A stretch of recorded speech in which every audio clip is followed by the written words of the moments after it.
lovelies, you've been asking about my cooking channel for a while, so if you'd like to find out how to make this vegetarian, well, it could be vegetarian, I just put chicken in it, but you can do it without, then it's basically a lasagna, and you can do it vegetarian, you can have it gluten-free. If you are allergic to nuts, I'm not sure whether you can get a peanut butter type thing that's not actual peanuts, that's something else, but if you can, then this recipe is also free for you. Just use an alternative to the peanut butter that I did use. And yeah, thank you very much for watching. I hope you enjoyed this cooking video. Let me know your feedback and whether or not you want more cooking videos from me, because this is just the first one and this is my favourite recipe of all time, and it's something that I eat constantly, so I thought I'd share it with you because it's not a well-known recipe for lasagna. It is, I think it's like, well, it's from my ex-boyfriend, so it's kind of theirs, but I eat it all the time. It's so nice. Anyway, enjoy the video and thank you very much for watching. If you do try this, let me know also in the comments. Bye!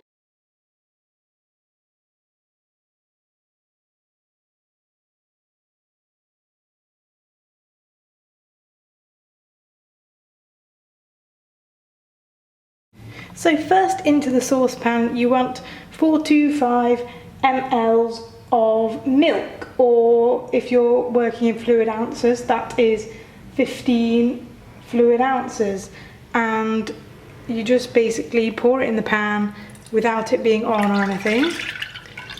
So just simmering nicely is the soya milk, some bay leaves, some cut up carrot and the onion, or in my case it is a shallot, and it's just on a really steady heat, if you can see. The next step is to add the flour. Now my flour is here, and this is just plain flour. You need 20 grams or 3/4 ounces, so depending on kind of what measurements you're working with. And you will also need a balloon whisk, which looks like this. Also that goes in with the flour is 40 grams of butter, so exactly the same measurements as the flour. That's the sunflower butter that we have here, and we're now going to add them. We're going to add the butter first.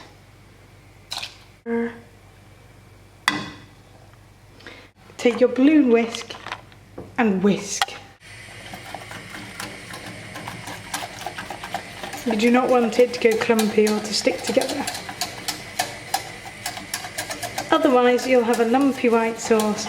No one wants a lumpy white sauce, trust me. So make sure you just keep mixing, do not stop.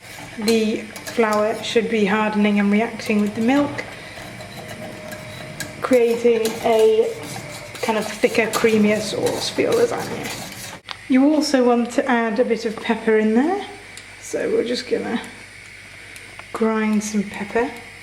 That gives it some flavour, so go ahead and put as much pepper as you want in there and carry on whisking.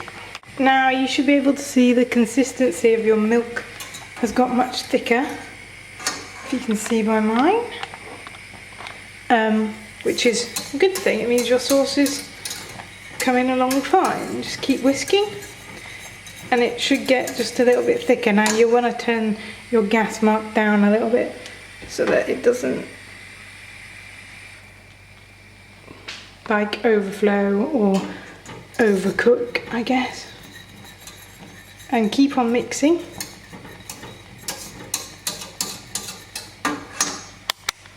Now you should be smelling all nice smells from the onion and things coming. Now you can just pop a lid on it because we have to make the tomato sauce for our lasagna. Okay, so now you get a frying pan, and normally you use olive oil. However, I do not have olive oil, so we're using groundnut oil. So use olive oil and just put some in the pan, and you basically have to add your onions, which should be diced up, and they have to sweat basically, and not fry, but cook them so that they're not hard and crunchy. So in goes the onions like that. Soft and translucent. There you go. We have a mummy helper now, and your onions should just go soft in the frying pan, and use a wooden spoon to mix them. Now that the onions are cooked, We now add the first of our vegetables, and these are the carrots because they're the hardest and they need more time to soak in the heat. So again, just add those with your onions and let them go soft. Now it's time to add the courgettes. So they're just diced. You can dice them however you want. You can probably dice them smaller. If all your vegetables are smaller, it often works out better. But I like round carrots because it gives the sauce some character. So far it looks like this. You can see there's a lot of colour to those vegetables. Next we want to add our pepper, and you can see I have orange, yellow and red just because it looks so pretty, and I love this dish because of the colour. There's greens and reds and yellows, and it's just so pretty. Even though we are adding tomato sauce, you can still see the colour, and it is just gorgeous. So again, put the heat on and just let that simmer. Okay, so next is probably my favourite part. It is my favourite vegetable, sweet corn. And again, I've just got a big tin of this because it's my favourite and I can eat so much sweet corn. Make sure you take the juice out of it before and just pop it all in the pan. Now sweet corn's already soft, so that's why I put it in last, because it doesn't need much time to cook, whereas the others were more raw, so they needed longer to kind of cook in the pan.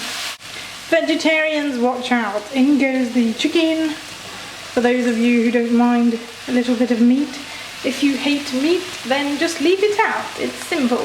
Okay, so up to here we have not cheated and we've used everything homemade. However, now is the time to cheat. You can use your own tomato puree kind of sauce if you'd prefer, but I love Domino because it's already got all the ingredients in it, like the flavouring and stuff, and it just makes a really nice sauce. So I bought the big one because it soaks into all the vegetables, so you probably need all this.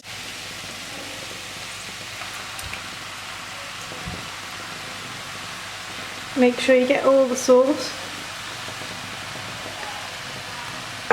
And then mix it in.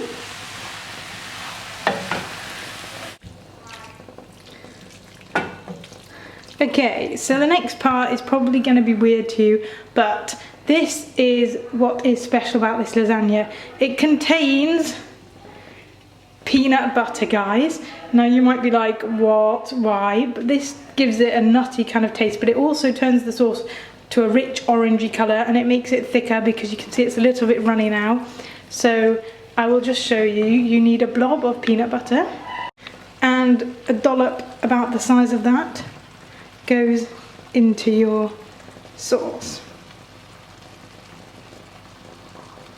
Trust me, it tastes yum. If you have a nut allergy, do not do this. I do not want to kill anyone. I don't know whether you can get a special peanut butter for nut allergies that is the same consistency but obviously not containing nuts. It'd be a bit silly if you could, but if you know of another ingredient which can make something thick, then use that instead. And then just mix it into your sauce. Now if you do like peanut butter, you can add more. The next thing you want to add is some Heinz tomato ketchup. This just gives it a little bit of a sweeter taste. Squirts of tomato sauce. Told you it was a strange recipe, but it's yum. And if you do try this, please write it below because I'd love to know what you thought of it. And again, just a squeeze and mix it in. So now you're going to need some fresh lasagna sheets. I buy them from the fridge section of Sainsbury's, and they're literally cooked already, so obviously you have to cook them again, but they're not the hard pasta, so these are better and they taste nicer, I find. And then I'm using these foil tins because you can freeze them and they're just handy and easy. So that's what I'm putting my lasagnas in. So we're going to make the lasagna now, which is the fun part after all this cooking. So how I make mine is I put the white sauce at the bottom, just a little, so the pasta doesn't stick or burn, and I spread it about. And then I'm also going to put some of the sauce there as well.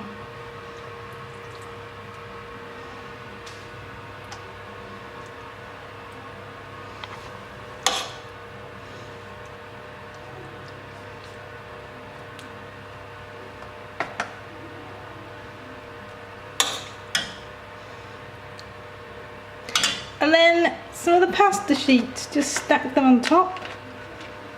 I love the pasta, so I probably put more than you probably would want on there, because it's my favourite part. Then, on top of the pasta, you put more white sauce.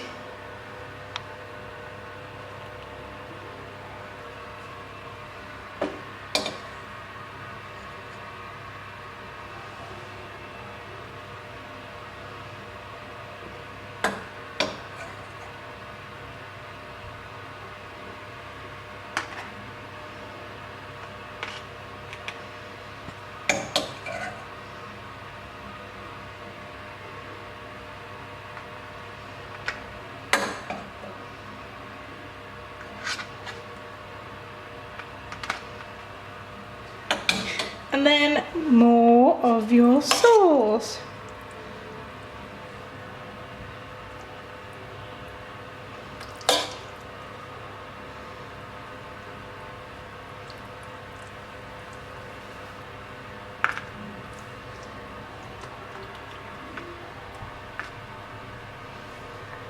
To top it off, you put another round of pasta on.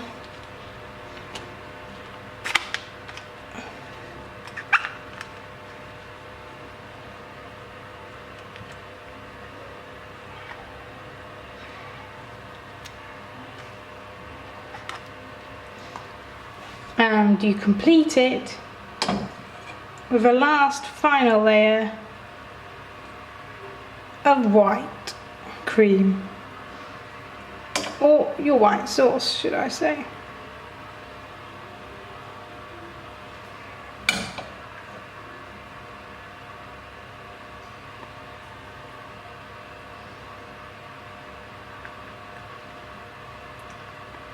Ooh.